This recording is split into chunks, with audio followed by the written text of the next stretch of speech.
Very good afternoon to all of you. मैं आपकी educator Shweta आप सबका एटी क्लासेस में स्वागत करती हूँ।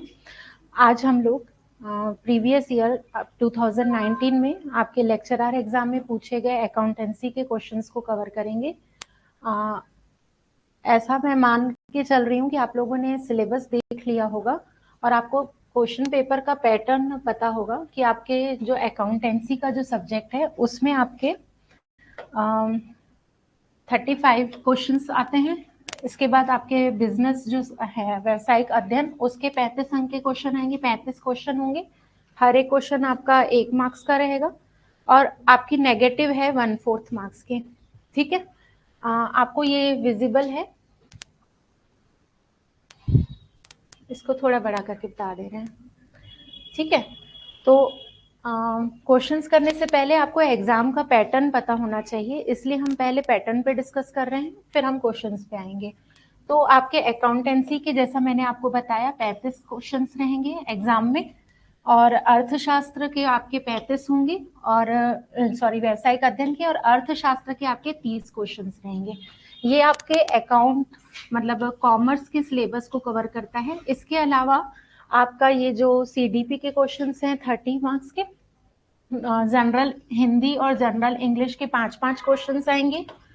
ठीक है, और आपको कंप्यूटर की बेसिक नॉलेज होनी ही चाहिए। अब आप अकाउंट्स कर रहे हो तो कंप्यूटर की नॉलेज तो होनी ही चाहिए। 5 क्वेश्चंस आपके कंप्यूटर से रिलेटेड आएंगे और जनरल नॉलेज में आपके छत्तीसगढ़ का या पूरे इंडिया का कोई भी 5 क्वेश्चन आपके करंट अफेयर से आ सकते हैं। ठीक है, तो जो मैं आपको 80 क्लासेस में कवर कराऊंगी, मैं आपको कॉमर्स का पोर्शन कवर कराऊंगी, ये 35 और 30, जिसमें से हमारी काफ़ी सारी क्लासेस हो गई हैं और इसके बाद हमारी रिवीजन क्लासेस भी चलेंगी।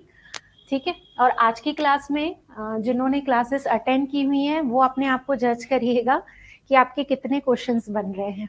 ठीक है, तो ज़्यादा हम देर नहीं कर रहे हैं। अब अच्छा एक चीज़ और देखिए, आपको बताया जैसे क्वेश्चन पेपर में है आपके 1/4 जो है वो आपकी माइनस मार्किंग है। तो अब इससे बचने के लिए आप क्वेश्चन अटेम्प्ट ना करें ऐसा नहीं है, आप देखिएगा आप कितने श्योर हैं, है ना, फिर आप अटेम्प्ट करिएगा। और हाँ, आपको दिखा ही नहीं हुआ है तो आप उसको छोड़ के आगे बढ़िए। और क्या कहना था मुझे, चलो फिर हम क्वेश्चन पे आते हैं। आपका अच्छा, आज की क्लास खत्म होने के बाद ना आप अपने स्कोर मेरे साथ शेयर करिएगा। नेगेटिव मार्किंग को अभी आप स्किप करिए और जितने आपके 35 क्वेश्चंस में करेक्ट हो रहे हैं वो आप मेरे को स्कोर ईमानदारी से शेयर करेंगे। ठीक है, आपका फर्स्ट क्वेश्चन जो है बहुत सिंपल है। भवन का जो नगद में क्रय करते हैं उससे क्या होता है? ऑप्शन देखिए, क्लियर विजिबल है क्वेश्चन? थोड़ी बड़ी कर दूं स्लाइड? हिंदी और इंग्लिश आप दोनों में देख सकते हैं कि purchase of building for cash. ठीक है, भवन को क्या किया? नगद में क्रय किया। तो 4 ऑप्शन में से आपका क्या करेक्ट होगा? कुल दायित्व घटेंगे, कुल संपत्तियां अपरिवर्तित रहती हैं, कुल दायित्व बढ़ते हैं, और डी ऑप्शन आपका कह रहा है कुल संपत्तियां घटती हैं। इंग्लिश में भी रीड कर लेते हैं कि purchase of building for cash decreases total liabilities. Option B कह रहा है total assets remain unchanged. C option में है इंक्रीज टोटल लाइबिलिटीज और डी है आपका डिक्रीजेस टोटल एसेट। ओमकार आप बी कह रहे हैं, बाकी स्टूडेंट्स? तो इसे सॉल्व करने के लिए आप पहले एक जर्नल एंट्री क्या पास करेंगे भवन के नगद क्रय के लिए। आप क्या करते हैं, बिल्डिंग अकाउंट को डेबिट करते हैं और किसको क्रेडिट करेंगे? सुशीला आप सी बोल रही हैं? देखिए इसको करके देखिए, भवन का नगद क्रय, इसकी जर्नल एंट्री आप क्या करते हैं? बिल्डिंग अकाउंट को क्या करते हैं? आपका डेबिट हुआ, टू आप क्या कर रहे हैं? कैश। ठीक है, ये तो आप जर्नल एंट्री पास किए। यहाँ पे बोल रहा है कि चिट्ठे में क्या परिवर्तन आया, है ना। जो बिल्डिंग है वो आपकी क्या है? फिक्स्ड एसेट्स है। एक मिनट, हाँ, बिल्डिंग्स जो है वो बिल्डिंग जो है वो आपकी क्या आती है फिक्स्ड एसेट में, क्योंकि ये बढ़ रही है, इंक्रीज हो रही है, तो हमने क्या किया, इसको डेबिट किया। और कैश जो है वो आपकी क्या है, करेंट एसेट्स है ना। कैश जो है वो आपकी क्या है, करेंट एसेट्स है। तो करेंट एसेट्स क्या हुई, आपकी कम हुई। तो बैलेंस शीट में एक तरफ आपकी एसेट, करेंट एसेट कम हो रही है, कैश आपके जा रहे हैं, और आपकी फिक्स्ड एसेट्स बढ़ रही हैं। अगर ऑप्शन में होता करेंट और फिक्स्ड एसेट में क्या डिफरेंसेस है, तो आप ये लगाएंगे कि फिक्स्ड एसेट्स इंक्रीज होंगी, करेंट एसेट्स कम होंगी।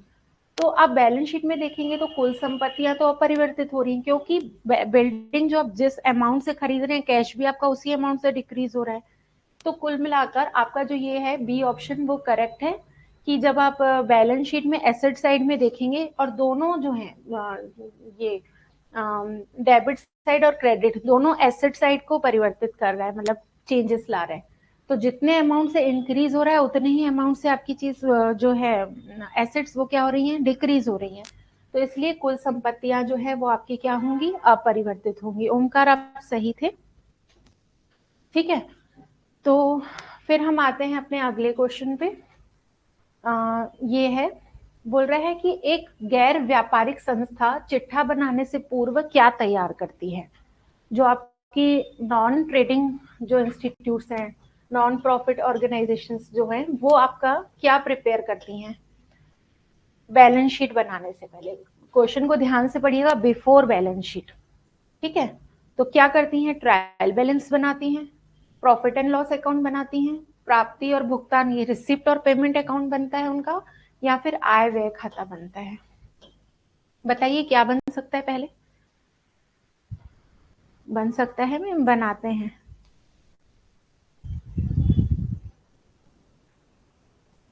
हम्म, और बाकी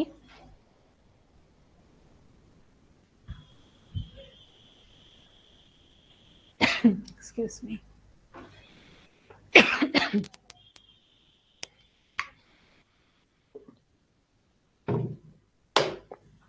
आप सब लोग सही कह रहे हैं। जो नॉन प्रॉफिट जो ऑर्गेनाइजेशंस होते हैं, ये गैर व्यापारिक संस्थाएं, सबसे पहले वो प्राप्ति और भुगतान खाता बनाती हैं। उसमें उनके व्यवसाय में आई जितनी भी रिसिप्ट्स हैं और पेमेंट का उल्लेख होता है। इसके बाद सेकेंडरी वो लोग आय व्यय खाते को बनाती हैं, ठीक है। उसके बाद थर्ड वो लोग क्या करते हैं, चिट्ठा बनाते हैं। ये तीन चीजें उन लोग प्रिपेयर करते हैं। चलिए आगे बढ़ते हैं। सॉरी, हाँ, ये देखिए, ये बोल रहा है एक फर्म की कुल पूंजी जो है वो है 3 लाख रुपए। कुल पूंजी की बात करें 3 लाख है, और इसका औसत वार्षिक लाभ जो है फर्म का वो है 35,000 रुपए। व्यवसाय में लाभ की जो सामान्य दर है वो 8% अनुमानित है। और ख्याति का मूल्य की गणना कीजिए यदि अधिलाभ के 3 गुने के बराबर है ख्याति। तो इसको आप कैसे सॉल्व करेंगे, और आंसर क्या होगा। आपके पास 4 ऑप्शंस हैं, 24,000, 35,000, 11,000 और 33,000।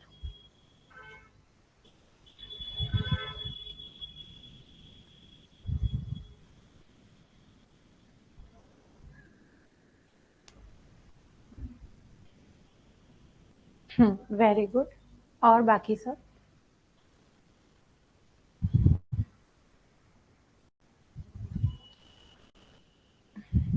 हाँ, आप लोग सही कह रहे हैं। अच्छा, आप ये बताइए कि अधिलाभ क्या होता है, कमेंट करिए।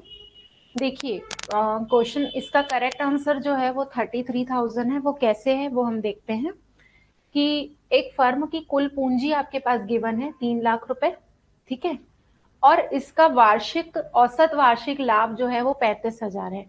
ये क्या कहना चाह रहा है क्वेश्चन, अगर आप इसको फॉर्मूले में ना जाकर एक कॉन्सेप्चुअल बेस पे समझेंगे, तो अगर किसी के पास 3 लाख का जो पूंजी अगर व्यवसाय में लगा रहा है, तो औसत मतलब इसका जो अनुमानित लाभ है सामान्य दर से, जितने भी लोग 3-3 लाख का पूंजी लगाकर व्यवसाय कर रहे हैं, तो अनुमानित 8% जो है उसको प्रॉफिट होना चाहिए, ठीक है। ये आपका क्या है, सामान्य लाभ।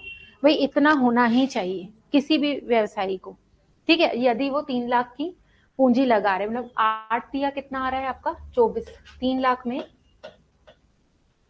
8% इसका क्या है, सामान्य लाभ है। तो क्या आ रहा है इसका, 8 दिया 24,000 रुपए जो है इसके क्या है, सामान्य लाभ। ख्याति क्या होती है, जब आप सामान्य लाभ से कुछ ज्यादा कमा रहे हैं। और ज्यादा क्यों कमा रहे हैं, क्योंकि आपको आपके जो व्यवसाय की गुडविल है वो आपको ज्यादा अर्निंग करवा रही है। ठीक है। तो यहाँ पे बोल रहा है कि इसका जो औसत वार्षिक लाभ है वो कितना है, 35,000 रुपए है। इसको सामान्य लाभ जो होना चाहिए, अगर वो 3 लाख की पूंजी लगाकर व्यवसाय कर रहा है, 24,000 होना चाहिए, पर वो एक्स्ट्रा प्रॉफिट कमा रहा है। कितना कमा रहा है, 35,000 रुपए। ठीक है। अब वो एक एक्स्ट्रा अमाउंट कमा रहा है जिसको बोलते हैं अधिलाभ, मतलब जितना उसको कमाना चाहिए उस पूंजी पर उससे ज्यादा ही वो पैसे कमा रहा है व्यवसायी। तो अधिलाभ क्या होता है, अधिलाभ क्या होता है हमारा, जितना भी हम लोग औसत लाभ कमा रहे हैं उसमें से घटाते हैं हम लोग सामान्य लाभ को।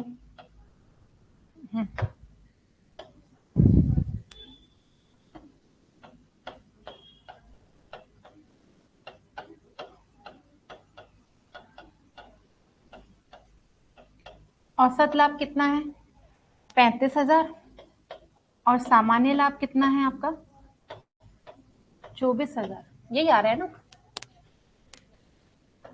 इन दोनों को घटा रहे हैं तो कितने आ रहे हैं बताइए, ओमकार बताते हो ना, बताओ।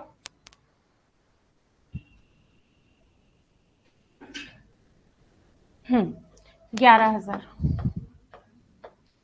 तो अधिलाभ में क्या बोल रहा है क्वेश्चन में कि 3 गुने के बराबर उसके क्या है, ख्याति है। तो इसमें हम गुणा करेंगे 3 से, तो आपका आएगा 33,000 रुपए उस फर्म की गुडविल है। ठीक है। तो ऐसे ख्याति का क्या करा जाता है, मूल्यांकन। ख्याति के मूल्यांकन की और भी विधियां हैं, हम लोग इसको क्लास में और डिटेल से पढ़ेंगे।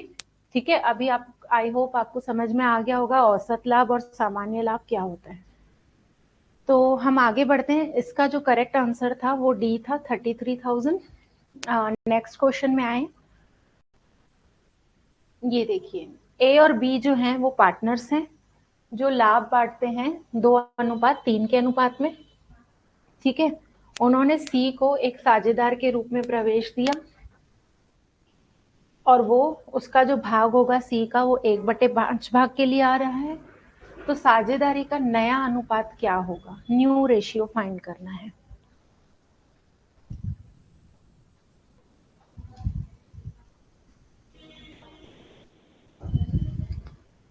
यहाँ क्वेश्चन में ना कुछ भी गिवन नहीं है कि सी को जो हिस्सा मिल रहा है, मतलब नए साझेदारी में, वो किससे कितना ले रहा है। तो ये बिल्कुल बेसिक सा क्वेश्चन है। विभा, एक बार और सोच के दो आंसर, मतलब सॉल्व करो। डी नहीं है। यहाँ पे कुछ भी गिवन नहीं है कि सी जो है 1/5 जो उसका हिस्सा है वो ए और बी से कितना ला रहा है। ठीक है। तो नया लाभ हानि अनुपात कितना होगा वो हमें फाइंड करना है। देखिए, इसमें हम मानते हैं कि फर्म का जो कुल हिस्सा है वो 1 है। एग्जाम में तो आपको बहुत जल्दी जल्दी सॉल्व करना है, एक क्वेश्चन में 1 मिनट से ज्यादा टाइम नहीं देना। पर एक्चुअल में इसको सॉल्व कैसे करेंगे कि माना फर्म का हिस्सा 1 है। अब वो पूरा मैं डिटेल नहीं लिख रही हूँ, सी का हिस्सा कितना है, 1/5 है। तो जब हम 1 में से 1/5 घटाते हैं तो कितना बचता है, 4/5। ये जो फर्म का शेष हिस्सा है वो ए और बी के उसी में उसका हिस्सा शामिल है। ठीक है। तो ए जो है उसका हिस्सा कितना है, 2 और 3, इसको धन कर देंगे, कितना आएगा 5। तो 4/5 का 2/5 जो है वो आपका ए का हिस्सा है, और बी का हिस्सा भी 4/5 में से आपका कितना है, 3/5 बी का हिस्सा है। ठीक है। तो ए का क्या आया, 4 दूनी 8, 5 25, 4 तिया 12, ये 25, और सी जो है वो क्या होगा आपका, 1/5 के लिए आया था, तो इसका भी डिनोमिनेटर जो हर है उसको बराबर करो, 25 लाना है, तो 5 एकम 5 और 5 हम 25। आप देखेंगे तो क्या आ रहा है, 8 अनुपात 12 अनुपात 5। ये किस क्वेश्चन में है, मतलब ऑप्शन में है, बी ऑप्शन में। तो इसका करेक्ट आंसर जो होगा वो ये होगा। ठीक है, ये सैक्रिफाइस और गेन रेशियो नहीं पूछ रहा है, बस पूछ रहा है नया अनुपात क्या है, तो बस हम ये नया अनुपात निकालेंगे। ठीक है, आगे बढ़ रहे हैं हम। आपका नेक्स्ट जो क्वेश्चन है ये बहुत सिंपल है, देखिए बताइए। लेखांकन जो मानक है, अकाउंटिंग स्टैंडर्ड्स, उससे एक क्वेश्चन आया हुआ था कि अकाउंटिंग स्टैंडर्ड क्या होते हैं, वित्तीय विवरणों की विश्वसनीयता को सुधारते हैं, लेखांकन नीतियों में समरूपता लाते हैं। देखिए समरूपता लाते हैं, एक मिनट, हाँ, ये बोल रहा है कि वित्तीय विवरणों की विश्वसनीयता को सुधारते हैं, लेखांकन नीतियों में समरूपता लेके आते हैं, और तीसरा ऑप्शन है कि वित्तीय विवरणों की गैर तुलनीयता का क्या करते हैं, निराकरण करते हैं। तो अकाउंटिंग स्टैंडर्ड क्या करते हैं? आप लोगों ने अकाउंटिंग स्टैंडर्ड की क्लास देखी हुई थी, बहुत डिटेल से हमने पढ़ा था, अकाउंटिंग स्टैंडर्ड्स भी पढ़े थे, IFRS भी पढ़े थे, और इंड AS भी हमने कवर किया हुआ है। हाँ, ज्यादातर केसेस में देखा जाता है उपरोक्त तो सभी दिया है, तो मोस्ट प्रोबेबली यही आंसर होता है, आप सही कह रहे हैं। और आप लोगों को एक चीज याद होगी, हम लोगों ने ना एक ट्रिक करी हुई थी URCC वाली, इसका इसी से ये आंसर आ जाएगा। अकाउंटिंग स्टैंडर्ड की जो विशेषताएं होती हैं वो ये 4 ही हैं मुख्य रूप से। यू से आपका क्या आता है, यूनिफॉर्म। ठीक है, मतलब ये क्या है, हर जगह एक समान लागू होते हैं। अकाउंटिंग स्टैंडर्ड्स क्या होते हैं, लेखांकन के जो मानक होते हैं, वो लेखांकन के सामान्य नियम होते हैं जो यूनिवर्सली अप्लाई होते हैं, मतलब उनका कैसे लेखा करना है, कौन सी चीज़ों को किस तरह हम लिखेंगे और किस तरह रिपोर्टिंग होगी, ये सब चीज़ें जो है इसके अंतर्गत आएंगी। तो इसकी मुख्य 4 विशेषताएं हैं। यू के अंतर्गत आएगा आपका यूनिफॉर्म, मतलब आपका ये समान रूप। ठीक है, तो समान रूप में ये आ गया यूनिफॉर्म। ठीक है, और दूसरा है आपका आर, आर से आएगा रिलायबल। ठीक है, मतलब विश्वसनीय होते हैं ये, तो रिलायबल इसके अंतर्गत आएगा, विश्वसनीयता। और सी जो है वो आपका बताता है कि कंपेरेबल, हम कंपेयर करते हैं। ठीक है, पिछले जो लेखे थे अभी के, तो ये बोल रहे हैं गैर तुलनीयता का निराकरण, अगर कंपेयर नहीं हो रहा है तो उसका समाधान करना, तो ये भी सही है, यहाँ से कंपेरेबल आ रहे हैं। और लास्ट जो सी है वो है कंसिस्टेंट, जैसे कि आप डेप्रिसिएशन जो है स्ट्रेट लाइन मेथड से लगा रहे हैं तो कंसिस्टेंसी रखेंगे, हर बार स्ट्रेट लाइन से लगाएंगे। अगर आपको मेथड चेंज करना है तो आपको रीजन बताना पड़ेगा, है ना। तो इस तरह हम इस क्वेश्चन को सॉल्व किया कि URCC से अकाउंटिंग स्टैंडर्ड की विशेषताएं जो है मुख्य ये 4 ही हैं। आपके इसी से मिलते जुलते शब्द जो आएंगे आपके स्टेटमेंट में आएंगे, और आप इसे टिक कर लीजिएगा कौन सा है कौन सा नहीं है। ठीक है, एक बार मैं रिपीट कर ले रही हूँ। यू से आपका है यूनिफॉर्म, और आर से जो है वो है आपका रिलायबल, सी से जो है वो है आपका कंपेरेबल, एक सी कंपेरेबल है और एक है आपका कंसिस्टेंट। ठीक है, चलो फिर आगे बढ़ते हैं हम नेक्स्ट क्वेश्चन में।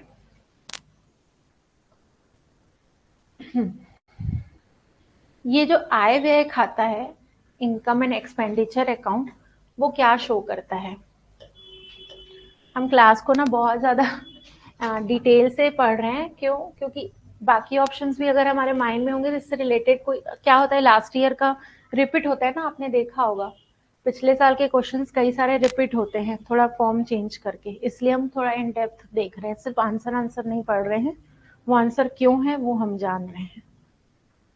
आय व्यय खाता आपको क्या दिखाता है? हाथ में नगद और बैंक में शेष, और अतिरेक या हीनता, मतलब सरप्लस, एक्स्ट्रा पैसे आपके पास रखे हैं, या फिर पैसों की कमी है, हीनता, हीनता मतलब डिफिशियंसी पैसों को बोल रहा है ना। संपत्तियां एवं देयताएं और पूंजी कोष। आप कोशिश करें कि आप हिंदी के शब्दों के साथ ना कुछ इंग्लिश भी आपको आनी चाहिए। जैसा कि आपको पता होगा सेट एग्जाम में कितने सारे क्वेश्चन सिर्फ इंग्लिश में दिए हुए थे, तो काफी बच्चे अटेम्प्ट नहीं कर पा रहे थे। तो आपको बोथ लैंग्वेज जो है आनी चाहिए। हाँ, और विभा आपका सही है आंसर।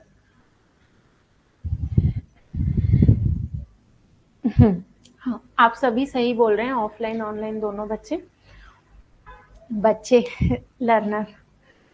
तो आय व्यय खाता जो है वो आपका बताता है कि कितनी सरप्लस जो है और कितनी पैसों की कमी है, डिफिशिएंसी।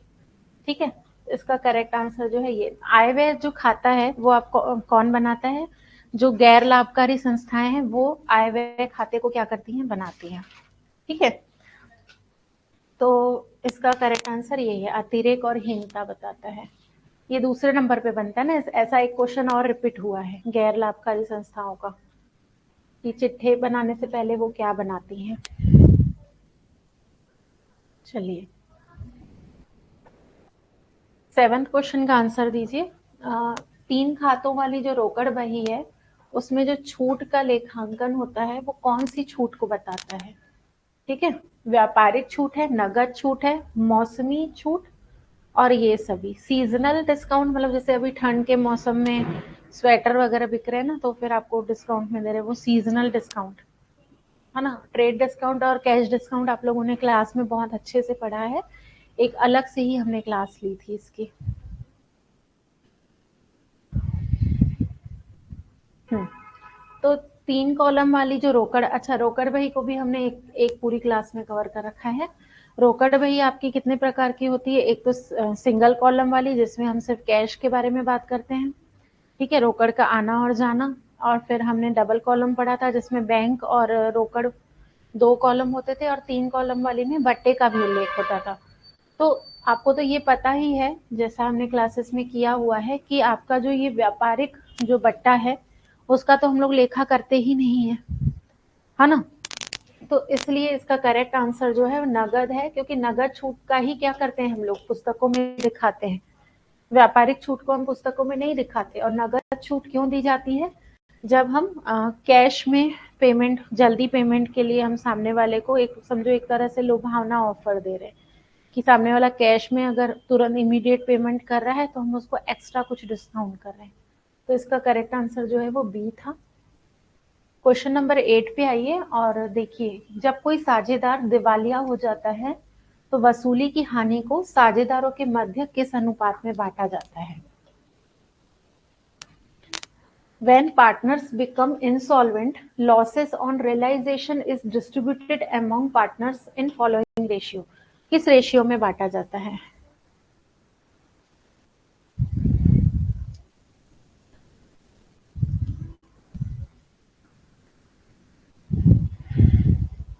हम्म, आप लोगों ने ना गार्नर बनाम मुरे का रूल पढ़ा होगा। तो उसमें कहते हैं कि अगर कोई पार्टनर जो है दिवालिया हो जाता है, ठीक है, तो उसकी जो हानि है वो सक्षम साझेदार जो है वो लाभ हानि अनुपात में क्या करते हैं? पूरी करते हैं। तो इस क्वेश्चन में आपके 2 सवाल आ जा रहे हैं। एक तो गार्नर बनाम मुरे का जो सिद्धांत है वो क्या कहता है, वो यही है, ठीक है। और ये जो वसूली की हानि है वो साझेदारों के मध्य किस में बांटी जाती है?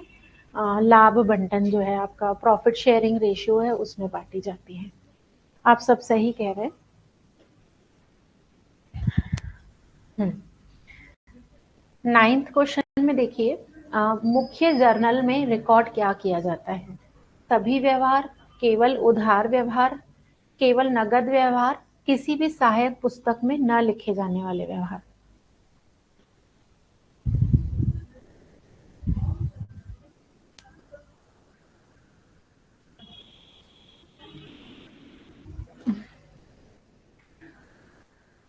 कौन ए बोल रहे हो सब? ऑफलाइन वाले भी ए बोल रहे हो?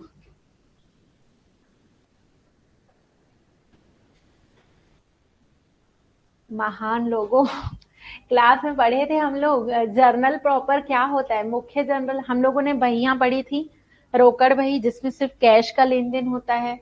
तो हम केवल नगद व्यवहार तो इसमें लिखेंगे नहीं, वो तो रोकड़ बही में लिखते हैं, तो ये तो आपका कैंसिल हो गया। और जो उधार है, उधार क्रय और उधार विक्रय, हम लोग क्रय और विक्रय बही में लिखते हैं, तो ये आंसर हट गया आपका। सभी व्यवहार आप लिखेंगे नहीं। इसके बाद वापसी बहियों में हम लोग वापसी के व्यवहार लिखते हैं, है ना।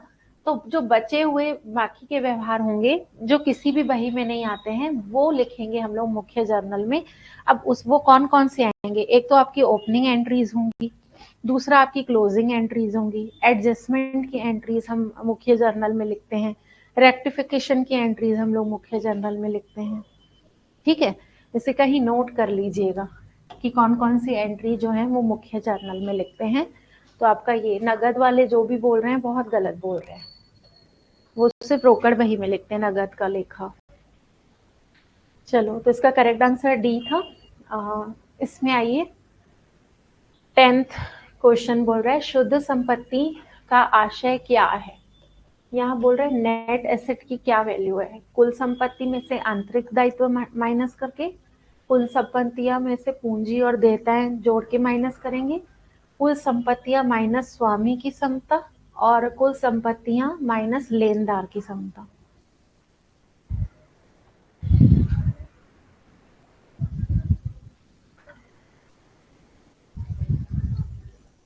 जल्दी से दीजिए आंसर।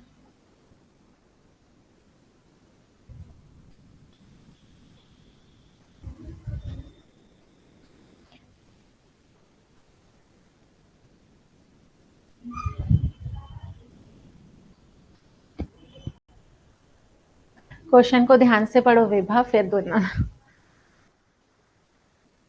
और जो इक्वेशन लिखा हुआ है क्या सही लिखा है जो आप आंसर दे रहे हो?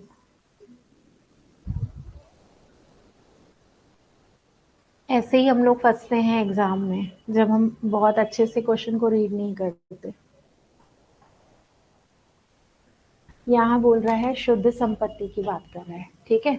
हम लोगों ने अकाउंटिंग इक्वेशन पढ़ी हुई थी, सॉल्व करते हैं पहले। क्या बोलता है अकाउंटिंग इक्वेशन आपका, एसेट्स जो है वो किसके इक्वल है आपके, लाइबिलिटी प्लस ऑनर्स कैपिटल, है ना। जो आप सी ऑप्शन दे रहे हो, सी नहीं क्या दे रहे हो, बी ऑप्शन दे रहे हो। तो अगर हम देखेंगे कुल संपत्तियां क्या माइनस कर रहे हैं इन दोनों को, कि ये इक्वल है लाइबिलिटी और कैपिटल के, तो ये तो पूरी तरह गलत है जो आप बोल रहे हो बी। और क्या बोल रहे हो, गलत लिखा है, नहीं नहीं क्वेश्चन नहीं यही लिखा हुआ है, इक्वल की साइन है ही नहीं, यहाँ ऋण की साइन है, माइनस है ये, तो ये ऑप्शन तो बिल्कुल नहीं है।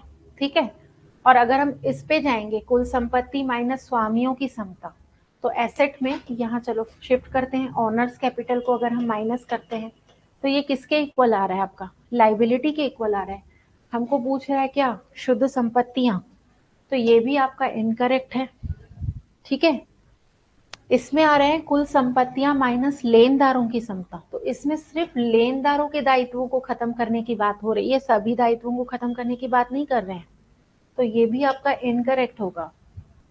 और ये इसलिए हो रहा है क्योंकि शुद्ध संपत्तियों का जो फॉर्मूला होता है वो किसके इक्वल होता है, जो शुद्ध संपत्तियां होती हैं वो ऑनर्स कैपिटल के इक्वल रहती है। आपको पता होगा जैसे कि स्वामी ने जो पूंजी लगाई, तो उसमें करंट एसेट्स और जो फिक्स्ड एसेट है वो स्वामी की पूंजी के ही हम खर्च करके वो कर रहे हैं, बढ़ा घटा रहे हैं। तो ये आपको पता होना चाहिए, जो शुद्ध संपत्तियां होती हैं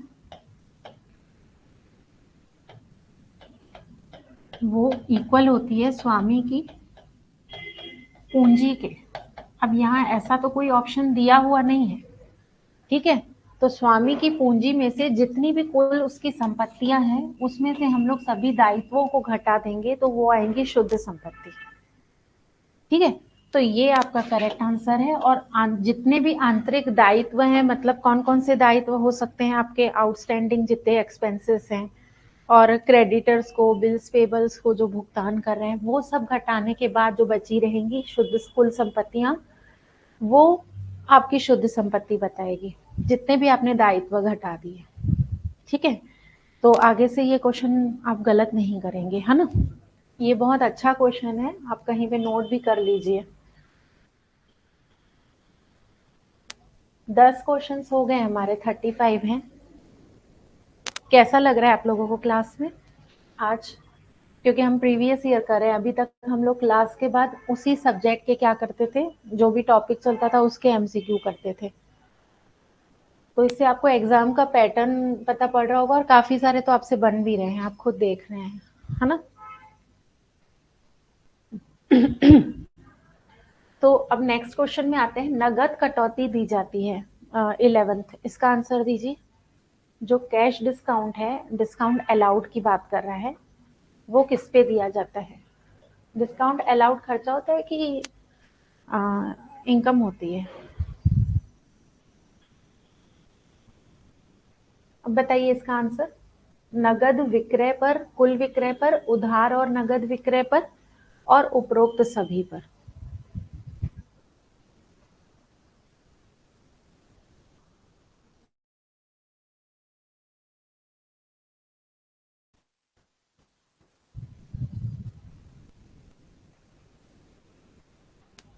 सुशीला, हर किसी का आंसर उपरोक्त सभी नहीं होता, थोड़ा सोचो।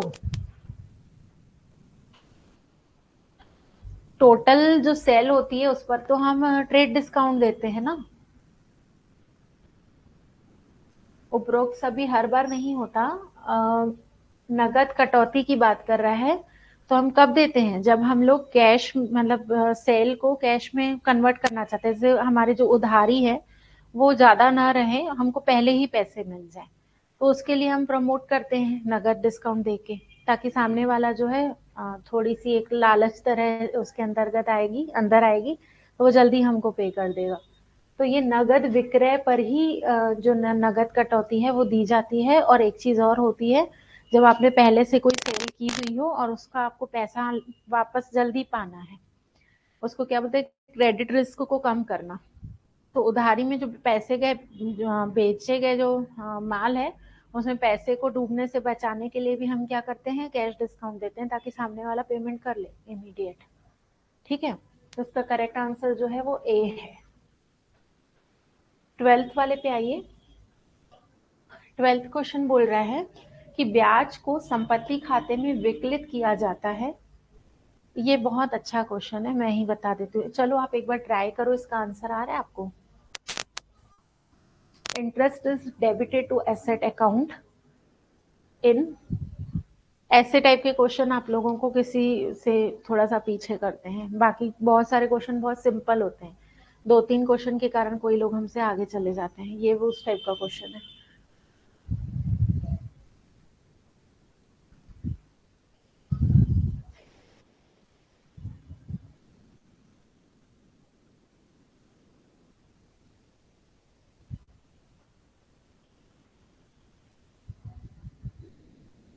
चलो बता दे रही हूँ। क्या होता है जब आप कोई संपत्ति जैसे खरीद रहे हैं, सी बोल रहे हो विभा। हाँ सही, व्यापम में ना इसका जो उत्तर है वो सी दिया हुआ है, हास कोश विधि। ठीक है, ये इसका करेक्ट आंसर है। वार्षिकी विधि में भी ऐसा ही होता है, दोनों मेथड में ऐसा होता है। ब्याज को संपत्ति खाते में क्या किया जाता है, डेबिट किया जाता है। इसमें क्या होता है कि ना, ऐसी कुछ संपत्तियां होती हैं जिसमें हम निवेश करते हैं, उसमें ब्याज अर्जित करने की क्या होती है, क्षमता होती है। ठीक है, तो इस प्रकार की संपत्तियां जो हैं उपयोगी लागत में ब्याज उसमें क्या होता है, शामिल होता है। ठीक है, तो इसमें हम डेबिट करते हैं संपत्ति खाते में ब्याज को। तो ये वार्षिक विधि में भी ऐसा होता है और हासकोश विधि में भी होता है। तो आपके व्यापम में इसका आंसर जो है वो सी दिया हुआ है, तो आप सी लगाएंगे। क्लियर है, आगे बढ़ते हैं हम लोगों ने क्रमागत हास विधि पढ़ी थी, उसमें हम संपत्ति पर ब्याज वगैरह नहीं ऐड कर रहे थे, स्ट्रेट लाइन मेथड भी किए हुए थे। तो ये दोनों हैं आंसर। ठीक है, डेप्रिसिएशन फंड मेथड और एन्युटी मेथड, आप पर ये लगाएंगे हास कोश विधि। 13 पे आइए। प्राप्ति और भुगतान खाता है वो आपका क्या दर्शाता है, इनकम और एक्सपेंडिचर। ठीक है, कैश एंड बैंक बैलेंस, ये जो आपका नगद और बैंक शेष, संपत्तियां एवं दायित्व, नगद और उधार शेष। प्राप्ति और भुगतान खाता कौन बनाता है, नॉन प्रॉफिट ऑर्गेनाइजेशन।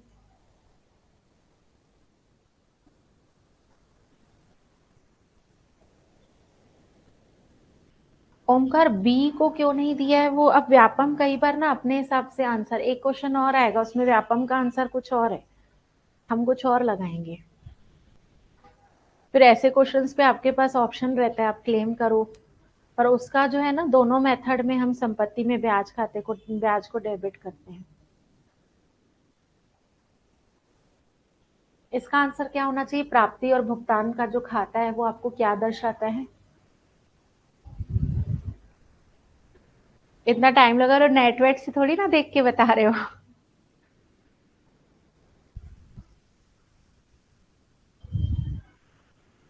ये नगद और बैंक शेष को दिखाता है, प्राप्तियां और भुगतान जितना आप कर रहे हैं, तो आपके कैश इन हैंड कितना है और कैश एट बैंक कितना है, ये दिखाता है। इसका करेक्ट आंसर जो है वो बी है।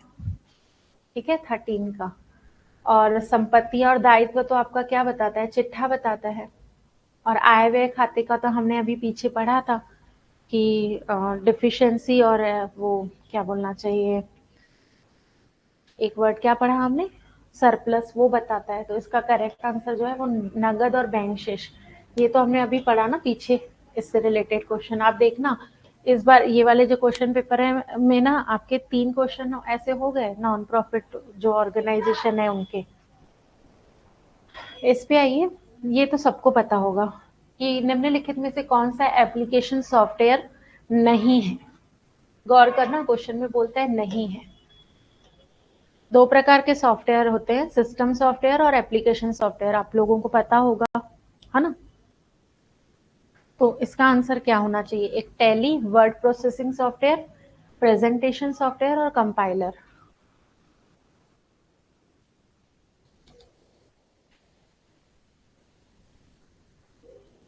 कहाँ पे डाउट है ओमकार? क्या बोल रहे हो, क्या डाउट है? बता तो दिया, एक बार क्लास रिकॉर्डेड देख लेना फिर से। ये एप्लीकेशन सॉफ्टवेयर कौन सा है? नहीं है, सुशीला। हाँ, वेरी गुड, सभी सही बोल रहे हो। देखो, टैली, वर्ड प्रोसेसिंग सॉफ्टवेयर और प्रेजेंटेशन सॉफ्टवेयर जो हैं वो आपके क्या हैं, बताइए। एक होते हैं सिस्टम सॉफ्टवेयर जो सिस्टम में पहले से डले रहते हैं, और एक होते हैं एप्लीकेशन सॉफ्टवेयर जो हम एक तरह से इंस्टॉल करते हैं। अब सिस्टम सॉफ्टवेयर के भी 3 अलग अलग प्रकार होते हैं जिसमें हम यूटिलिटी करते हैं, यूटिलिटी सॉफ्टवेयर। तो उसके अंतर्गत आएगा आपका कंपाइलर। कंपाइलर जो है वो आपका क्या करता है, प्रोग्रामिंग जो लैंग्वेज है उसको मशीन लैंग्वेज में क्या करता है, बदलता है। ठीक है, तो ये एक तरह से क्या है, सिस्टम सॉफ्टवेयर है, सिस्टम में पहले से ही वो रहता है, क्या बोलना चाहिए, इनबिल्ट रहता है। इनबिल्ट बोल सकते हैं, क्या बोल सकते हैं? तो इसका करेक्ट आंसर जो है वो डी है। बाकी सब जो है वो एप्लीकेशन सॉफ्टवेयर है, ये जो है वो आपका सिस्टम सिस्टम सॉफ्टवेयर है। ठीक है, और सिस्टम सॉफ्टवेयर के अंदर भी यूटिलिटी सॉफ्टवेयर है वो। ये सबसे बनेगा, बिना पढ़े जल्दी से आंसर दे दोगे, है ना? नई मशीन की स्थापना व्यय डेबिट किस में होंगे? व्यय खाते में, मशीन खाते में, लाभ हानि खाते में, या इनमें से कोई नहीं? ये तो फटाफट बताओगे।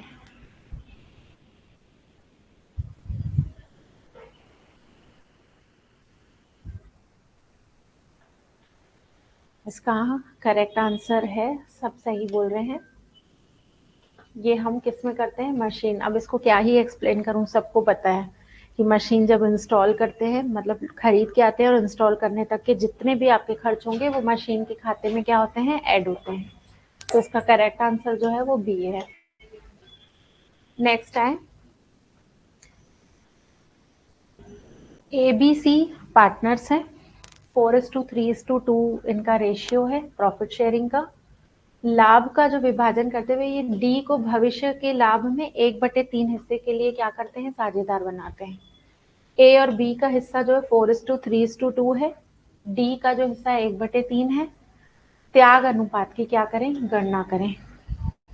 त्याग अनुपात क्या होगा?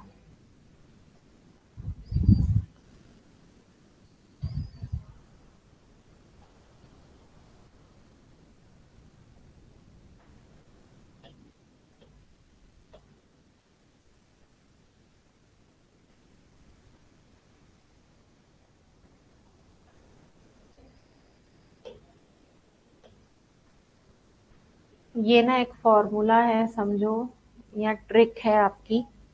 सन यानी बेटा, सेक्रीफाइस रेशियो तो ओल्ड माइनस न्यू करते हैं, और गेन रेशियो में न्यू माइनस ओल्ड करते हैं।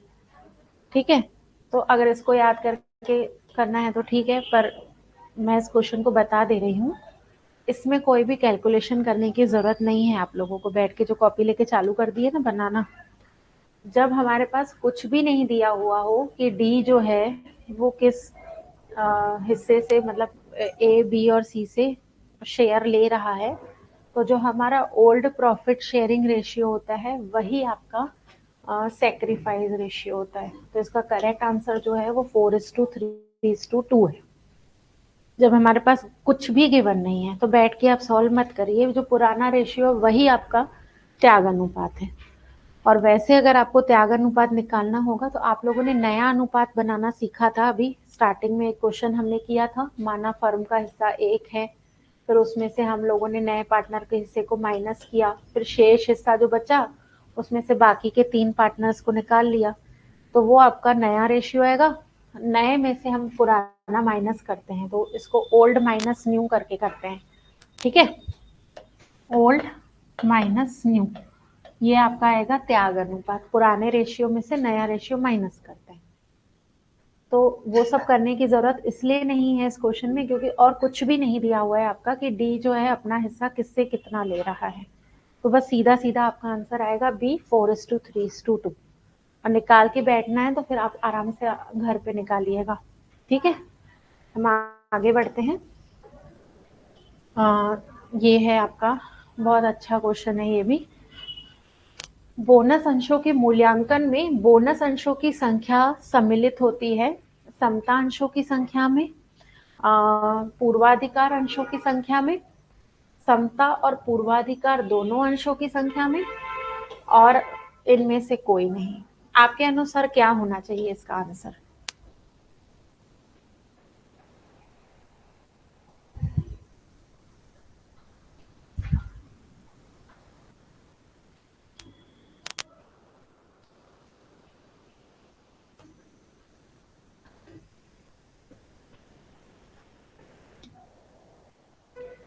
सेवनटीन में 35 क्वेश्चन तक जाना है, जल्दी जल्दी बताओ। ए, इसमें हाँ सही बोल रहे हो। बोनस अंश हम लोग किसको इशू करते हैं? जो भी हमारे पास पहले से ही हम रिजर्व करके रखते हैं अपने सरप्लस में से, तो हम समता अंश धारियों को ही बोनस अंश इशू करते हैं। पूर्वाधिकार अंश धारियों को तो बोनस अंश कभी नहीं दिया जाता। तो इसमें पूछ रहा है बोनस अंशों का मूल्यांकन बोनस अंशों की संख्या सम्मिलित होगी समता अंशों की संख्या पर। जैसे उदाहरण, हर 5 समता अंश पर एक बोनस अंश, ऐसे एक उदाहरण समझ लो। हर 10 समता अंश पर एक बोनस अंश, ऐसे। तो समता अंशों की संख्या पर ये डिपेंड करता है। ठीक है, तो इसका करेक्ट आंसर जो है वो ए है। आगे आते हैं हम। 18 क्वेश्चन में है ये। निम्नलिखित में से कौन सा वित्तीय विवरण विवरण की स्थिर फोटोग्राफी से क्या करता है, तुलना करता है? Compared as still photography. ये बोल रहा है स्थिर फोटोग्राफी से तुलना की जाती है किसकी? आय विवरण, स्थितिक विवरण, रोकड़ प्रवाह विवरण, या फंड फ्लो जो विवरण है वो।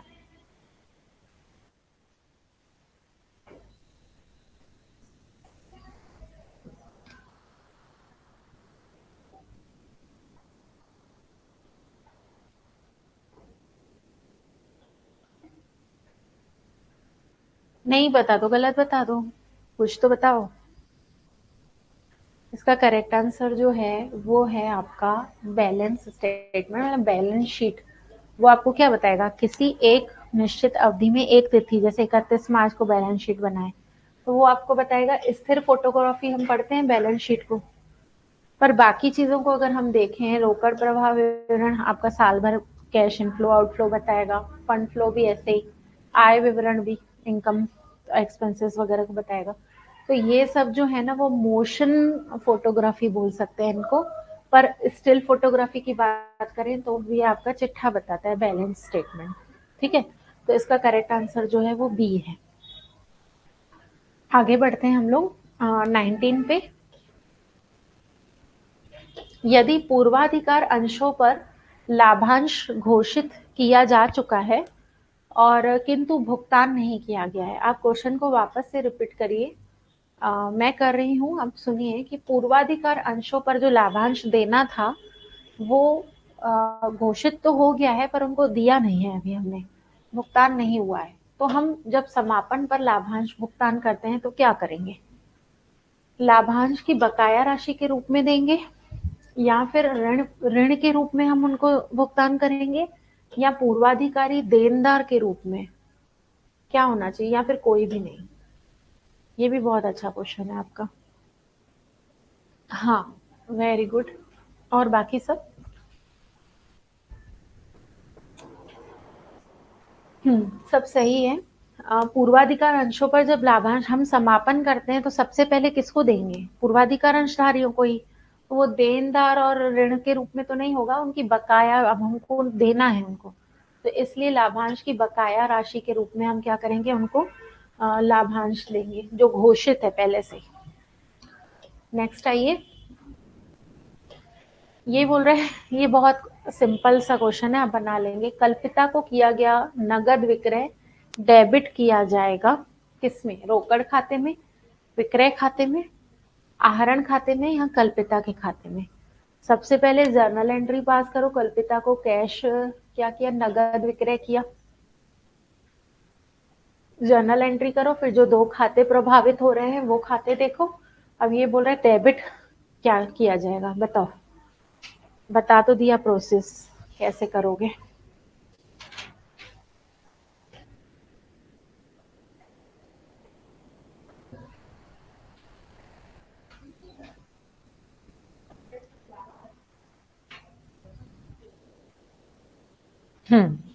सब सही है। इसका करेक्ट आंसर जो है वो है आपका ये रोकड़ खाते से। क्या करेंगे इसकी जर्नल एंट्री? कल्पिता को किया नगद विक्रय, तो रोकड़ खाता क्या करते हैं हम लोग? डेबिट, और विक्रय खाते से ये क्रेडिट। तो जब हम रोकड़ खाता बनाएंगे तो नगद विक्रय को हम क्या करेंगे? यहाँ विक्रय खाते से लिखेंगे, और जब हम अकाउंट बनाते हैं तो ये आपका डेबिट पक्ष है और ये क्रेडिट। तो हमने नगद विक्रय को डेबिट किया किसमें? रोकड़ खाते में। अभी क्लियर है?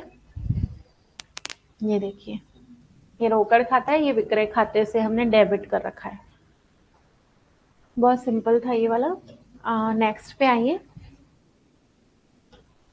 ये क्वेश्चन बोल रहा है यदि किसी साझेदार की व्यक्तिगत संपत्ति का, यदि तो नहीं है, किसी साझेदार की जो व्यक्तिगत संपत्ति है वो फर्म के लिए कब प्रयुक्त होगी? जब आपके फर्म की संपत्ति फर्म के दायित्व से अधिक हो, फर्म की संपत्ति फर्म के दायित्व से कम हो, यहाँ अधिक बोल रहा है यहाँ कम बोल रहा है। जब फर्म की संपत्ति फर्म के दायित्व के क्या हो? बराबर हो, या जब साझेदार की इच्छा हो? क्या होना चाहिए इसका आंसर आपके हिसाब से?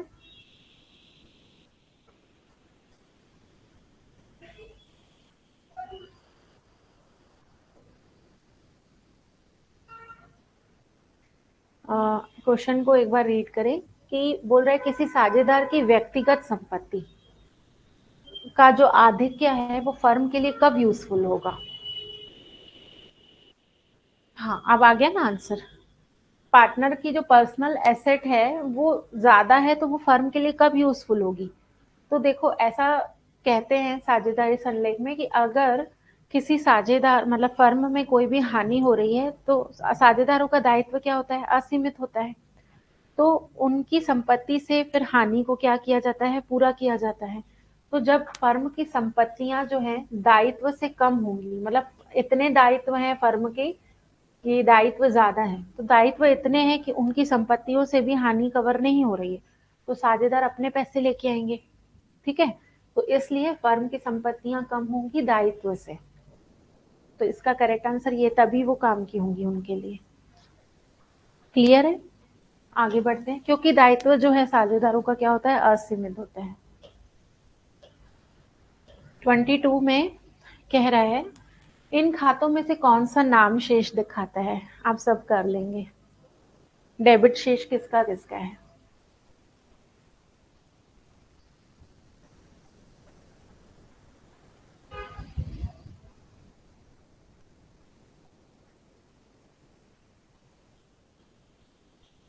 मशीन खाता, डिस्काउंट अलाउड, वेजेस। हाँ, वेरी गुड सुशीला, फास्ट बताते हो, अच्छा है। देखो, आप लोगों को 5 कैटेगरीज बताई थी, अगर आपने वो पांचों को पहचानना सीख गए तो फिर आप आराम से बता सकते हैं कि कौन सा जो है वो डेबिट शेष है और कौन सा क्रेडिट है। अब वो 5 हेड कौन कौन से थे आपके? एक तो संपत्तियां थी,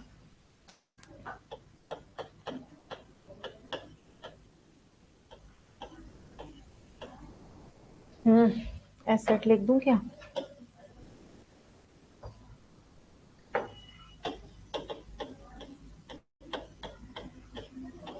ठीक है। दूसरा आपके क्या? दायित्व। तीसरा क्या था आपका? स्वामी की पूंजी। चौथे सब थे आय और लाभ, रेवेन्यू। और व्यय और हानियां। ये हम लोगों ने 5 हेड्स पढ़े हुए थे। आपकी एसेट्स, लाइबिलिटीज, ऑनर की कैपिटल, आपके जितने भी रेवेन्यू है और आपके एक्सपेंसेस। तो जितनी भी संपत्तियां होती हैं, करंट और नॉन करंट, इनका जो बैलेंस रहता है वो आपका डेबिट होता है। और जितनी भी व्यय और हानियां हैं, इनका जो बैलेंस रहता है वो भी हमेशा क्या होता है? डेबिट रहता है। बाकी जो 3 बचे हुए हैं उनका बैलेंस हमेशा क्या होता है? क्रेडिट। ये आपको पहचान में आ जाएगा अगर ये 5 हेड्स को आप डिवाइड कर सकते हो, तो इस तरह के सवाल आप सब बना लेंगे।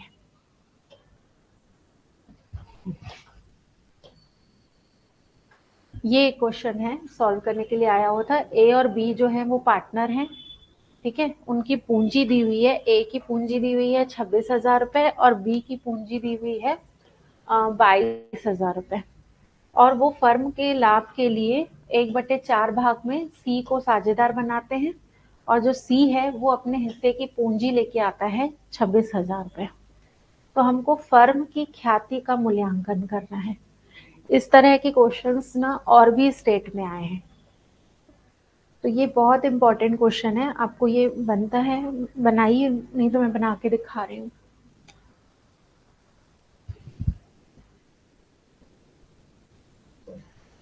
ये बहुत ही इंपॉर्टेंट, हर बार ये रिपीट होता है, यूजीसी नेट में भी ये क्वेश्चन आया हुआ है।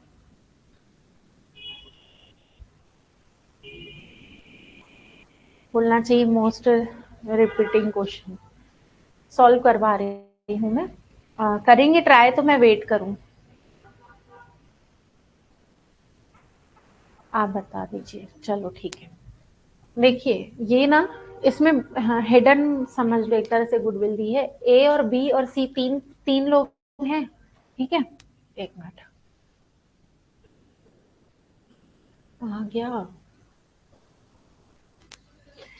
बोर्ड में।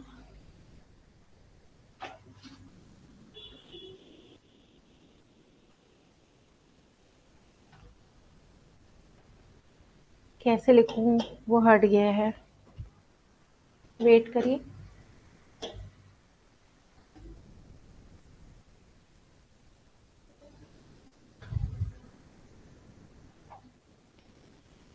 हाँ आ गया, चलो। इसमें ना 3 पार्टनर्स हैं, ए बी और सी, है ना। ए बी और सी की हम लोग गुडविल लिखेंगे। ये ए है, गुडविल सॉरी, पूंजी। ए की पूंजी कितनी है आपकी? 26,000 रुपए। बी की जो पूंजी है वो दी हुई है 22,000। और जो सी है उसकी पूंजी दी हुई है कितनी? 26,000। ठीक है। आप इस क्वेश्चन में ध्यान से देखेंगे तो सी जो है वो 1/4 भाग के लिए प्रवेश कर रहा है और उसके हिस्से की पूंजी कितनी है? 26,000। तो इससे आप अंदाजा लगा सकते हैं, अंदाजा क्या, कैलकुलेट कर सकते हैं कि फर्म की कुल पूंजी कितनी होगी। यदि 1/4 भाग के लिए वो 26,000 ला रहा है तो पूरी फर्म की कुल पूंजी कितनी होगी? तो 26,000 में हम क्या करेंगे?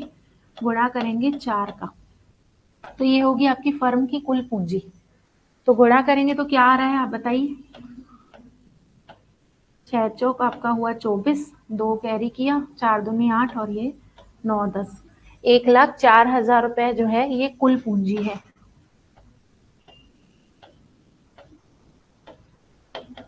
टोटल एसेट है फर्म की, जिसमें से ए बी और सी जो है वो 3 है, 26 22 और 26। इन तीनों को जोड़ दीजिए कितना आ रहा है।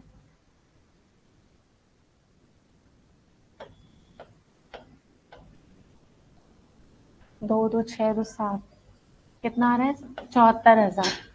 तो कुल पूंजी कितनी होनी चाहिए, अगर तीनों की देखें तो 74,000 होना चाहिए।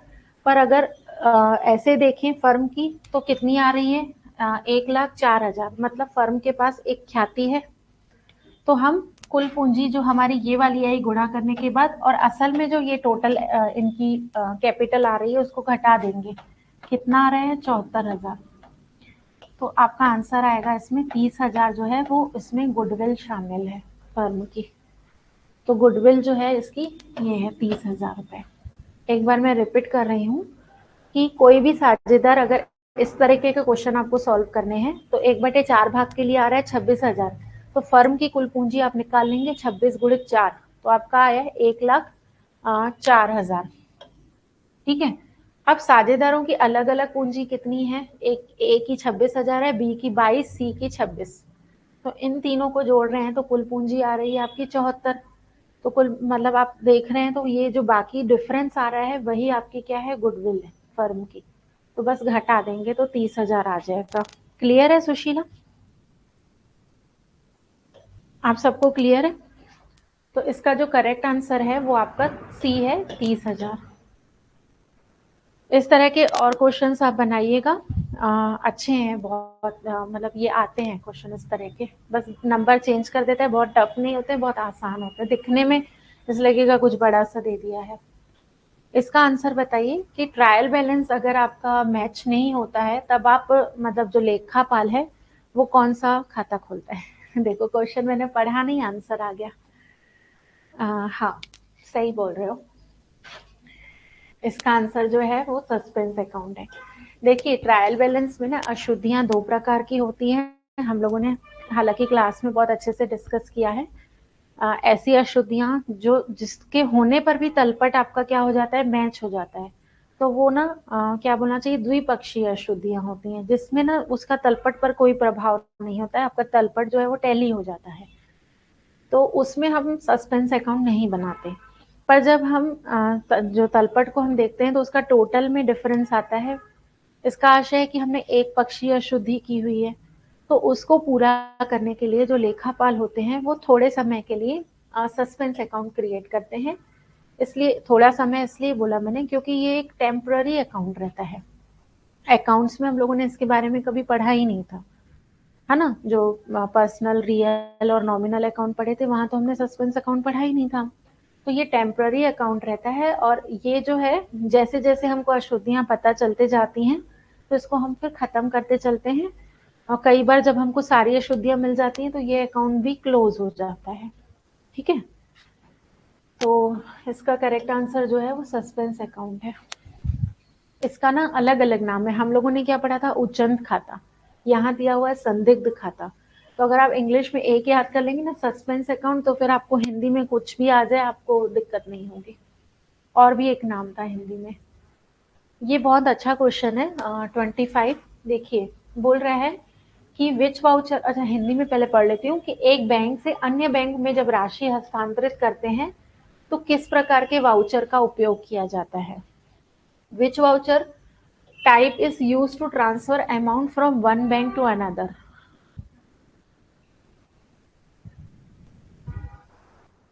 आप देंगे इसका आंसर। हम्म,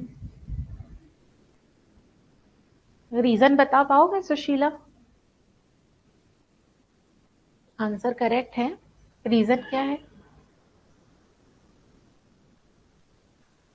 एक्चुअली में होता ये है, आप लोगों ने कॉन्ट्रा एंट्री पढ़ी थी रोकड़ बही में, जब हम नगद को निकाल के बैंक में जमा करते हैं या बैंक को निकाल के बैंक से पैसे निकाल के ले आते हैं, तो हम दो स्तंभीय रोकड़ बही में ऐसे सी लिखते हैं, कॉन्ट्रा एंट्री, वहीं से ये शब्द आया है। असल में ऐसा होता है कि जब हम एक ही बैंक में, एक ही शाखा में, हम एक तरीके के अकाउंट से दूसरे, जैसे सेविंग अकाउंट से आप जा रहे हैं करंट अकाउंट में ट्रांसफर कर रहे हैं, तो वो उस समय ना बैंक स्लिप मिलती है, कॉन्ट्रा स्लिप। आप अभी भी कभी बैंक में जाएंगे तो आप देख पाएंगे कॉन्ट्रा स्लिप मिलती है, वो कॉन्ट्रा वाउचर कहलाता है। यहाँ पे आपके व्यापम ने ना क्वेश्चन दिया है एक बैंक से अन्य बैंक में राशि हस्तांतरित करने के लिए, तो उसके लिए भी कॉन्ट्रा जो है, इसका करेक्ट आंसर व्यापम में यही है कि कॉन्ट्रा वाउचर का उपयोग किया जाता है। क्योंकि ऐसा माना गया, आरबीआई की तो बैंकें हैं सब, आरबीआई के अंतर्गत अंतर्गत ही हैं सभी, तो इसलिए इसका आंसर ये लिया गया है, तो ऐसा कह सकते हैं। पर एक्चुअल में काउंटर वाउचर जो है वो बैंकों में, अगर आप रियल लाइफ में देखेंगे तो अपने ही सेविंग अकाउंट से अपने उसमें क्या बोलना चाहिए, दूसरे किसी प्रकार के अकाउंट में अगर आप पैसे इधर ट्रांसफर करते हैं तो उस समय हम ये वाउचर फिल करते हैं। ठीक है, तो इसका आंसर ये है कॉन्ट्रा। अब 26 में आइए, ये बोल रहा है कि विक्रय बही के कुल योग की खतौनी की जाती है। ये आपको पता होगा आई थिंक। विक्रय बही में जो हम टोटल करते हैं, तो जो लमसम अमाउंट आती है विक्रय बही का जो टोटल, उसको हम कहाँ शिफ्ट करते हैं?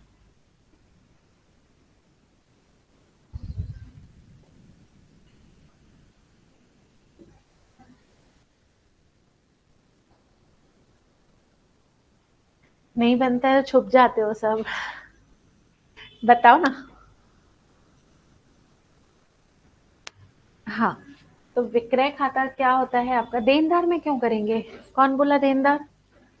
विभा, देनदार में नहीं करेंगे। देखो, विक्रय की एंट्री क्या होती है, उधार विक्रय की, ओमकार, विभा, किसी का भी नाम ले लो, 4-5 लोगों का, तो आप उस व्यक्ति को डेबिट करेंगे क्योंकि वो पाने वाला है, और विक्रय खाते को क्या कर रहे हैं, क्रेडिट कर रहे हैं, क्योंकि उससे क्या हो रही है, आपकी आय जनरेट हो रही है। तो जब पर्सन्स का अकाउंट ना हर बार हम लोग डेबिट करते जा रहे हैं, और विक्रय खाता क्या होता है, विक्रय खाता क्रेडिट, तो इसलिए इसका आंसर जो होगा विक्रय खाता जमा है। और जो देनदार होते हैं ना, वो तो हर बार जब जब हम विक्रय पुस्तक में लिखते जाएंगे तो उनको डेबिट करेंगे, और विक्रय बही जो है वो आपकी क्रेडिट चलते जाएगी। फिर एट द एंड टोटल जो आपका विक्रय बही का योग होगा, लमसम अमाउंट, उसको हम विक्रय खाते में क्रेडिट करते हैं। ठीक है, अगली बार ये गलत मत करना। नेक्स्ट आइए 27 में, कि साझेदारों में लाभ हानि का बंटवारा किया जाता है पूंजी के अनुपात में, बराबर, साझेदारी संलेख के अनुसार, या इनमें से कोई नहीं।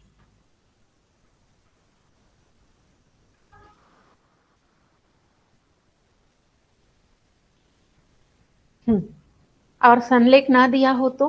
आप लोग सब सही बोल रहे हो, अगर संलेख ना दिया हो तब क्या करेंगे?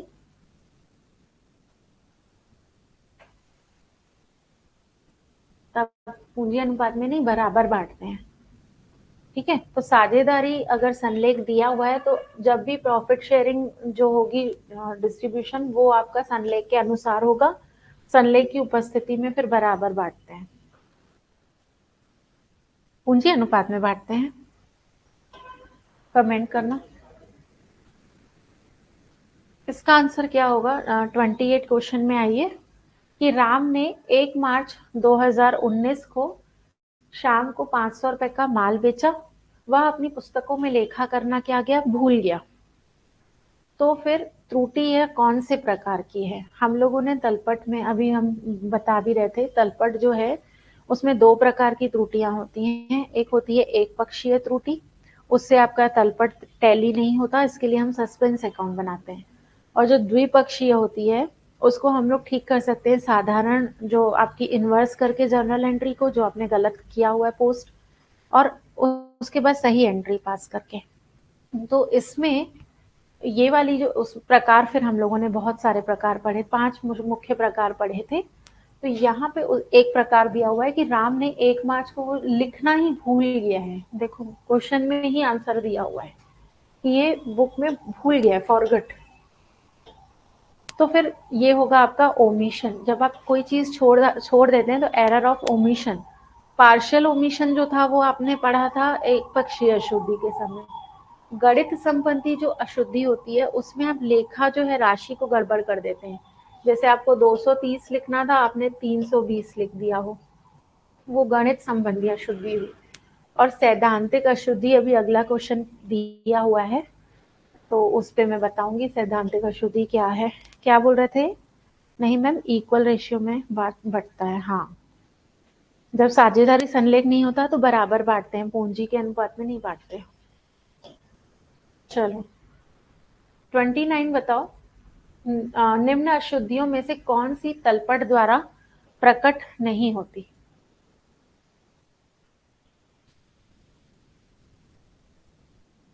निम्नलिखित अशुद्धियों में कौन तलपट द्वारा प्रकट नहीं होती?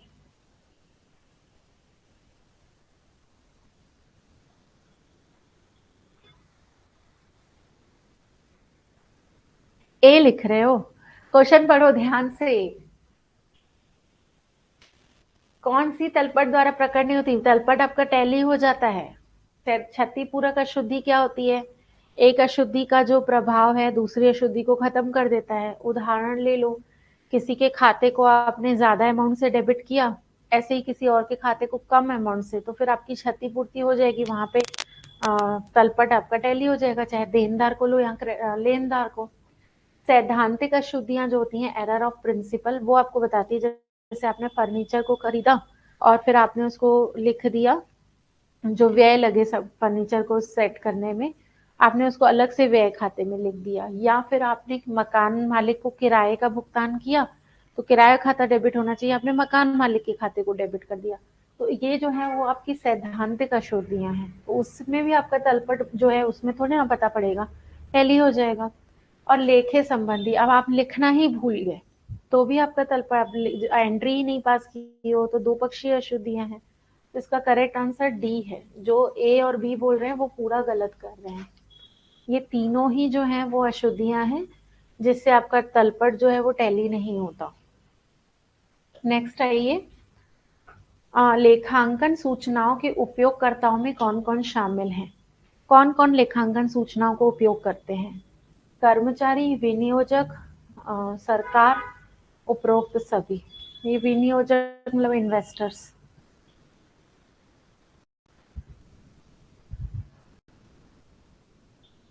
सभी।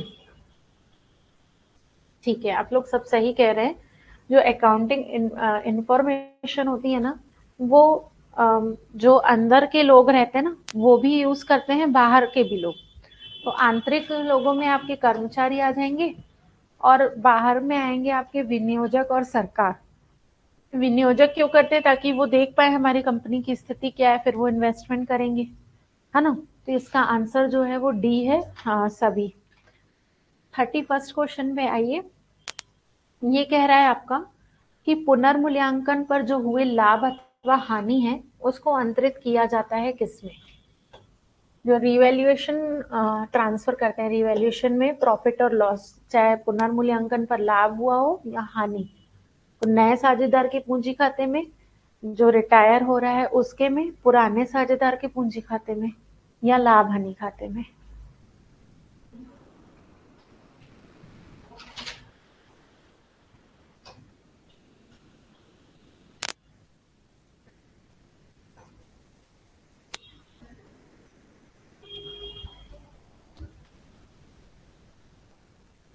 शांत हो गए हो? क्यों? नए साझेदार को देंगे बस लाभ हानि?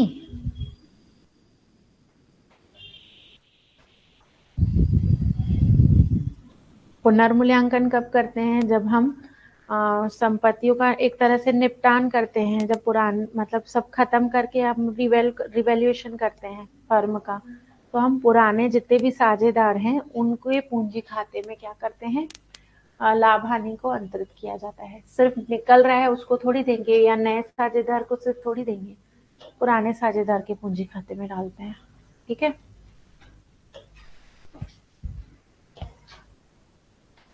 ये बहुत अच्छा क्वेश्चन है। जो मैं बोल रही थी एक और आएगा।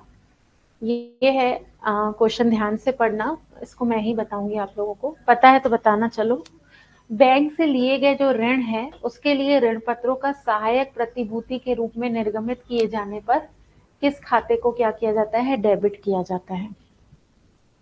मतलब in case of issue of debenture as collateral security, एक तरह से ना, जैसे हम लोग नहीं बैंक से लोन लेते हैं तो सोना वगैरह या कुछ गिरवी रखते हैं, इस क्वेश्चन में बोल रहे हैं कोलेटरल सिक्योरिटी के लिए हम लोग डेबेंचर्स को इशू कर रहे हैं बैंक के लिए, तो बैंक से लोन लेने के लिए, तो the bank which account will be debited, loan के लिए आपको एंट्री पूछ रहा है, कौन से खाते को डेबिट करेंगे, बैंक अकाउंट को, बैंक ऋण खाते को, ऋण पत्र खाते को, या फिर ऋण पत्र संदिग्ध खाते को।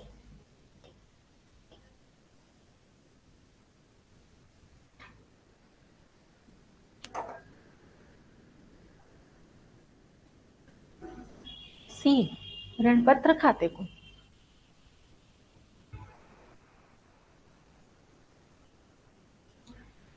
देखो इसमें ना दो बातें हो सकती हैं, आपका जो व्यापम है उसके हिसाब से जो इसका आंसर है वो है ए। क्यों? क्योंकि यहाँ पे बोल रहा है कि ना बैंक से लिए गए ऋण के लिए प्रविष्टि बताओ, ऋण के लिए जो निर्गमित किए जाने पर किस खाते को डेबिट किया जाएगा। अगर हम लोग सिर्फ ऋण लेने के लिए प्रविष्टि करेंगे तो हम लोग बैंक खाता, क्योंकि बैंक में हमारे पैसे आ रहे हैं ना, बैंक खाते को क्या करेंगे, डेबिट करेंगे, और इसको टू करेंगे आपका ये डेबेंचर अकाउंट। ये आपकी एंट्री होगी अगर हम बैंक से ऋण ले रहे हैं डेबेंचर देकर। पर ना अगर आप बहुत इन डेप्थ इसको पढ़ेंगे तो जब भी हम कोई कोलेटरल करते हैं ना, गिरवी रखते हैं कुछ चीजें, तो हम ना कोई एंट्री नहीं करते हैं, बस हम लोग चिट्ठे में नीचे नोट में, फुट नोट में दिखा देते हैं कि ये गिरवी रखी गई चीज करके, फुट नोट में दिखाया जाता है। तो एक स्थिति ये होती है जब हम कोई एंट्री ना पास करें और चिट्ठे में नीचे दिखा दें, और दूसरा आपका तरीका होता है अगर हम दिखाना चाहते हैं तो जब हम एज मतलब डेबेंचर को अगर हम कोलेटरल सिक्योरिटी के रूप में दे रहे हैं तो हम ना इसको डेबिट करते हैं, डेबेंचर सस्पेंस अकाउंट को डेबिट करते हैं और टू डेबेंचर अकाउंट क्रेडिट करते हैं। ये एक्चुअल एंट्री होती है इन दोनों की। डेबेंचर सस्पेंस अकाउंट आपका डेबिट होगा, डेबेंचर अकाउंट क्रेडिट, ठीक है। और या तो फिर कोई एंट्री पास नहीं करते हैं। पर यहाँ पे बोल रहा है in case of issue of debenture as collateral security security for loan from bank which account will be debited, तो इसने ये मान के चला है कि लोन, पहली एंट्री क्या होगी, लोन हमको मिला ना, फिर हम गिरवी रख रहे हैं, तो इसलिए बैंक खाते को डेबिट कर रहे हैं और डेबेंचर को क्या कर रहे हैं, क्रेडिट कर रहे हैं। तो मैं अगर आंसर लगा के आती एग्जाम में तो मैं ये लगा के आती, पर व्यापम ने आपको दिया हुआ है ए। तो इसको आप मुझे बताइएगा क्लास में आपके हिसाब से इसको क्या होना चाहिए, ठीक है। तो ये बहुत अच्छा क्वेश्चन है 32, इसको स्टार भी कर लेना। तो लोन लेने की बात कर रहे हैं तो फिर बैंक अकाउंट को डेबिट कर रहे हैं। चलो 33 में आइए, 3 क्वेश्चन और हैं हमारे आज की क्लास में। तत्काल ऋण चुकाने पर मिलने वाली जो छूट रहती है उसको हम क्या बोलते हैं, व्यापार छूट, छूट का त्वरित भुगतान, नगद छूट, या फिर भारी छूट। सब सही है। जब हम लोन क्या बोलना चाहिए, discount for quick repayment, cash discount क्यों देते हैं, ताकि हमारी पेमेंट जो हमको जल्दी मिल जाए। इसको मैंने पिछले क्वेश्चन में भी कवर कर रखा है। 34, परीक्षा सूची मतलब आपका जो बैलेंस शीट ट्रायल बैलेंस है उसमें उल्लेखित जो अदत्त व्यय होते हैं, देने बाकी हैं, जो व्यय देने बाकी हैं, आउटस्टैंडिंग एक्सपेंसेस, उसको हम कहाँ शो करते हैं, liability side of balance sheet, चिट्ठे के दायित्व पक्ष में, या फिर व्यापार खाते के डेबिट पक्ष में, debit side of trading account, लाभ हानि खाते के डेबिट पक्ष में, लाभ हानि खाते के डेबिट साइड में, या फिर व्यापार खाता और लाभ हानि खाते के डेबिट पक्ष में।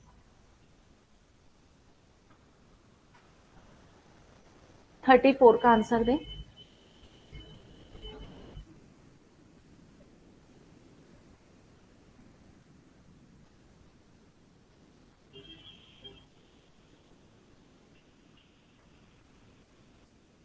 Very good Sushila.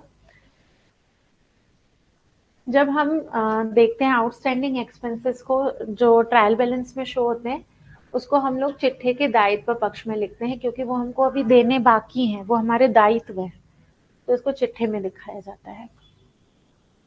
आज की क्लास का हमारा ये लास्ट क्वेश्चन है। वैधानिक रूप से इसका निर्माण आवश्यक है। आयोजन, पूंजीगत संचय, आयगत संचय और कोष। इसे हम लोगों ने क्लास में बहुत डिटेल से पढ़ा था।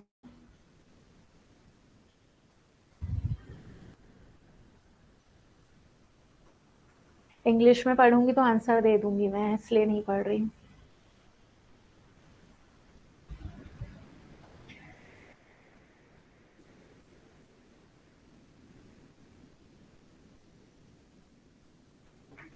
हाँ, तो आप सभी लोग सही हैं। इसका करेक्ट आंसर जो है वो है प्रोविजंस। प्रोविजंस जो हैं क्या होते हैं? Charge against profit. अगर हमारे प्रॉफिट हो चाहे ना हो, तो भी प्रोविजंस क्या होता है? व्यवसाय को करके रखने पड़ते हैं, जैसे provision for depreciation, provision for doubtful debts. तो ये सब बहुत ज़रूरी होते हैं। वैधानिक रूप से इनका निर्माण जो है वो आवश्यक होता है। पर अगर हम रिजर्व की बात करें, तो रिजर्व हमारे दो तरीके के होते हैं, कैपिटल रिजर्व और रेवेन्यू रिजर्व। रिजर्व तब होते हैं, रिजर्व्स को क्या बोलते हैं? Appropriation of profit. अगर प्रॉफिट होगा तभी हम थोड़े पैसे साइड करके रखेंगे, और रिजर्व्स जो है वो हमारे बिजनेस को और ज़्यादा स्ट्रेंथ प्रोवाइड करता है। तो जब हम संपत्तियों को बेचकर रिजर्व कलेक्ट करते हैं, तो वो आपके पूंजीगत संचय आएंगे, और जो हम डे टू डे एक्टिविटी से प्रॉफिट अलग करते जा रहे हैं, वो आपके आएंगे आयगत संचय के अंतर्गत। ठीक है, तो इसका जो करेक्ट आंसर है वो है आपका प्रोविजंस, क्योंकि ये वैधानिक रूप से आवश्यक है। आपके लाभ हो या हानि हो, आपको ये इनका रिजर्व क्या बोलते हैं, निर्माण जो है वो करना ही है। तो यहाँ हमारे 35 क्वेश्चंस अकाउंट के कंप्लीट होते हैं। इसके बाद फिर आपका बिजनेस स्टडीज स्टार्ट हो जाएगा। तो आप बताइए कि आपको ये क्लास कैसी लगी, और हमारे 80 क्लासेस के साथ जुड़िए। इसमें हम लोग बहुत सारे क्वेश्चंस करते हैं। हर टॉपिक को कवर करने के बाद हमारे 2 दिन एमसीक्यू की क्लासेस होती हैं, और इसमें आपको सभी कंटेंट, प्रीवियस ईयर के क्वेश्चंस, एमसीक्यू और प्रैक्टिस क्वेश्चंस आपको प्रोवाइड किए जाते हैं। संडे संडे आपकी टेस्ट होती है। ठीक है, तो ये एक तरह से आपकी डेमो क्लास भी थी। फिर आप जल्दी ज्वाइन कीजिए ताकि हम आपको आगे और बढ़ा पाए। तो किसी को कोई डाउट है तो बताइए, फिर हम क्लास को वाइंड अप करते हैं। और अपने स्कोर शेयर करिए। जितने लोग ऑनलाइन हैं अपने स्कोर शेयर करिए। 35 में से आप लोगों के कितने सही हुए, कितने नहीं।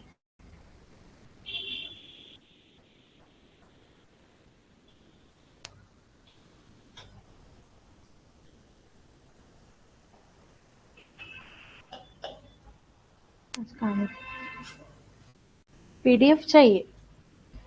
ठीक है, दे देंगे।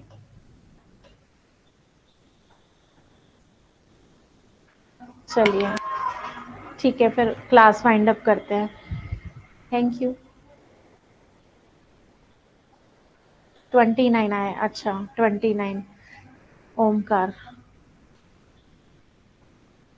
चलो बहुत अच्छी बात है। अभी तो हम लोगों ने आधा ही कवर किया था। देखो आपके 35 में से 29 करेक्ट है। एग्जाम में 35 में से 35 करेक्ट करेंगे। ठीक है, चलो क्लास वाइंड अप कर रही हूँ।